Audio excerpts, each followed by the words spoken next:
जो साधारण इंसान है, जैसे मैं हूँ, मैंने तो ये चीजें पहली बार सुनी, मतलब मैं सुनता नहीं था तो शायद मुझे पता भी नहीं चलता था कि ऐसा कुछ होता है। तो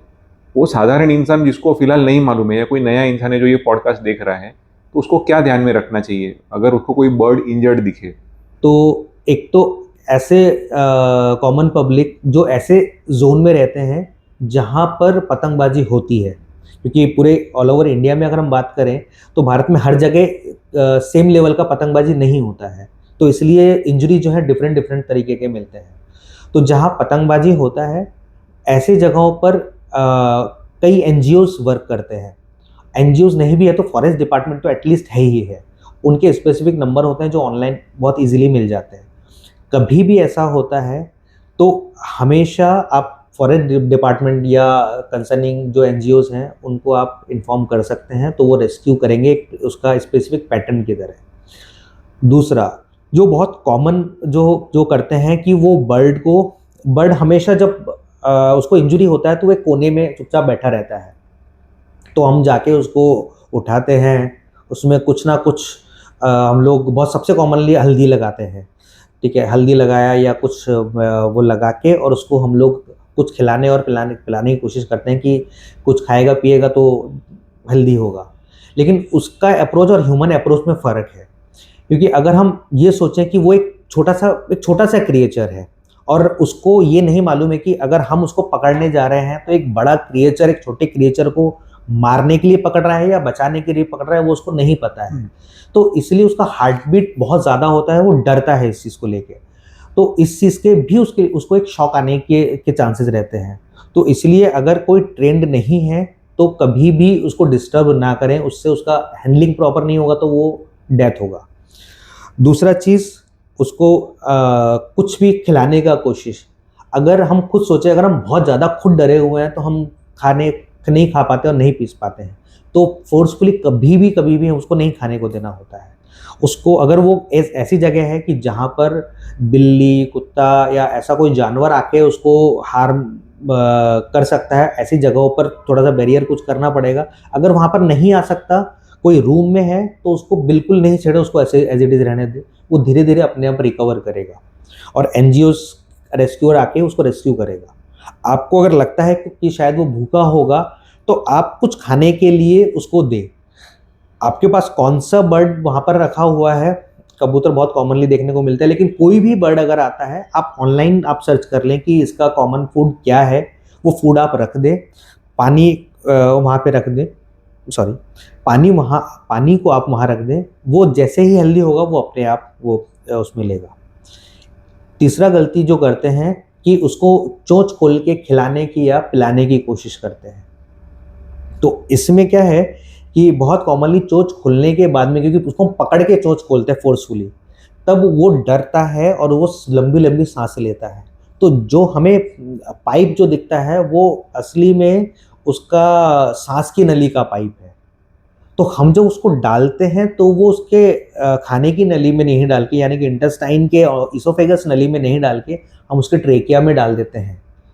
हमें लगता है कि शायद हमने अच्छा किया है, लेकिन वो अभी तो डाल दिया, कुछ टाइम के बाद में तब नहीं, क्योंकि तब तक वो रेस्क्यू हो चुका है, ट्रीटमेंट में चला गया, लेकिन तब तक उसको लंग्स में निमोनिया डेवलप हो जाता है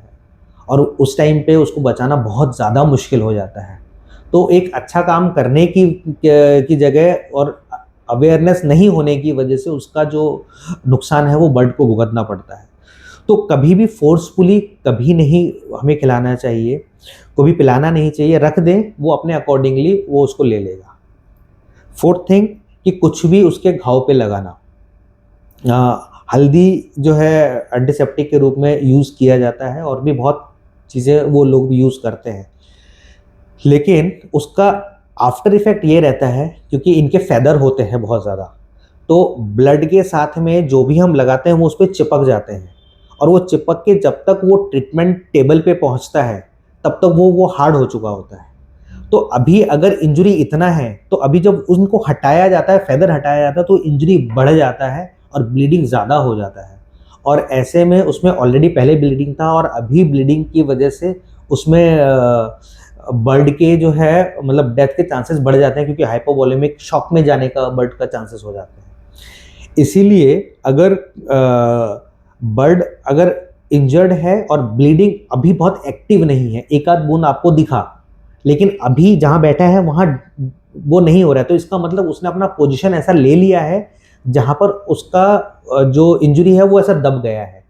अभी उसमें ब्लीडिंग नहीं हो रहा है, तो उसको बिल्कुल नहीं छेड़ना चाहिए। बहुत कम केसेस है होते हैं जहां कंटिन्यू ब्लीडिंग होता है, उसका एक टेक्निकल तरीका होता है बर्ड को हैंडल करके और उसको जो है प्रेशर देने का। तो मेरे ख्याल से उसको थोड़ा टेक्निकली सीखने की ज़रूरत है, तो वो चीज़ किया जा सकता है जिससे उसकी जान बचाई जा सकती है। अब बात होता है कि रेस्क्यूअर जो है वो आ रहा है किसी किसी केस में, क्योंकि रेस्क्यूअर के पास में भी जब इस तरीके के कोई ओकेजन रहता है तो इंजरीज होता है, तो उनके पास बहुत काम होते हैं, तो हो सकता है कि आने में थोड़ा सा लेट हो रहा हो, तो ऐसा लगा कि ठीक है हम जाके दे आते हैं, क्योंकि हमें पता है कि हमारे पास में कैंप है या हॉस्पिटल पास में है। तो जब जाते हैं तो बहुत कॉमनली ये रहता है कि मैंने बहुत अच्छा काम किया है, तो इसलिए गाड़ी में ले जा रहे हैं या कार में ले जा रहे हैं, तो गाना बजाते हुए लेके जा रहे हैं। तो इस वजह से भी उनको, क्योंकि उन्हें नहीं पता है कि वो जो ट्रांसपोर्ट हो रहे हैं एक बंद केज में, वो उनके अच्छे के लिए हो रहा है कि, और उस पर से साउंड और है, तो कभी भी जब ट्रांसपोर्ट होता है किसी बर्ड को, कभी भी साउंड और वो सब नहीं करने का है, और पी पी पॉपो ये नहीं करने का है, हमेशा शीशे बंद और ज़्यादा हॉर्न नहीं, और बहुत मतलब झटके में गाड़ी नहीं चलाना है। और जब भी किसी बर्ड को किसी बॉक्स में अगर रखना है तो हमेशा पहले बॉक्स में आप छेद कर दें, छेद करके फिर उसको रखें, जिससे कि उसको वेंटिलेशन का इशू ना हो।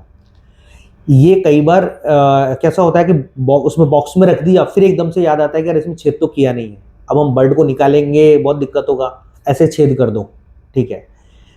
अगेन अपने आप को आप रियलाइज कीजिए, अगर हम इंजर्ड हैं और हमको एक बड़े क्रिएचर ने एक बॉक्स में बंद किया है, अब बाहर से कुछ ऐसा आ रहा है कि वो छेद कर रहा है,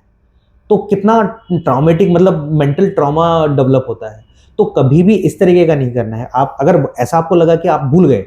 वापस बर्ड को आप बाहर निकालें, उसको बॉक्स में आप छेद करें, फिर उसको वो करके और आप लेके जाएं। तो ये इसका एक ट्रांसपोर्ट का सबसे अच्छा तरीका होता है। और सेम जो मैंने जितने भी इंजरीज आपको बताया है, वो सेम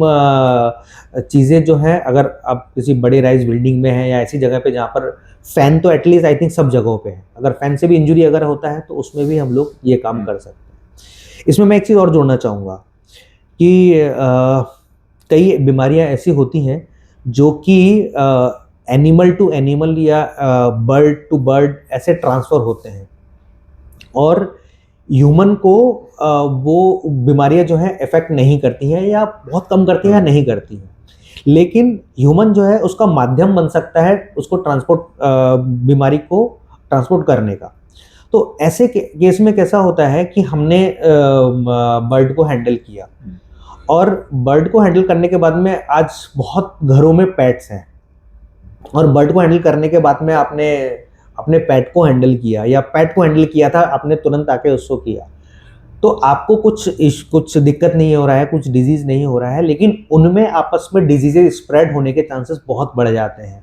हो सकता है कि वो बीमारी ह्यूमन की इम्यूनिटी पे इफ़ेक्ट नहीं करता है, लेकिन उनकी इम्यूनिटी पे वो इफ़ेक्ट करता है। तो इसलिए कभी भी कोई भी बर्ड को हैंडल करना है तो हमेशा ग्लव्स पहन के हैंडल करें, और उसके बाद में आप ग्लव्स को सिस्टमेटिक तरीके से डिस्कार्ड करें, और उसी के बाद आप दूसरे एनिमल को आप हाथ लगाएं। ऐसा ज़रूरी नहीं है कि हर घर में हम ग्लव्स लेके रखते हैं, तो अगर ऐसा नहीं है तो जो भी हाथ धोने का जो प्रॉपर टेक्निक होता है, कोविड में सबने वो टेक्निक सीखे हैं, उस तरीके से पूरा जो है हाथ आप वॉश करें, सैनिटाइज करें और उसको हैंडल करें। अगेन वो करने के बाद में फिर वापस हाथ को वॉश करें, सैनिटाइज करें, और आपके पेट को जो है वो आप हाथ में लगाएं।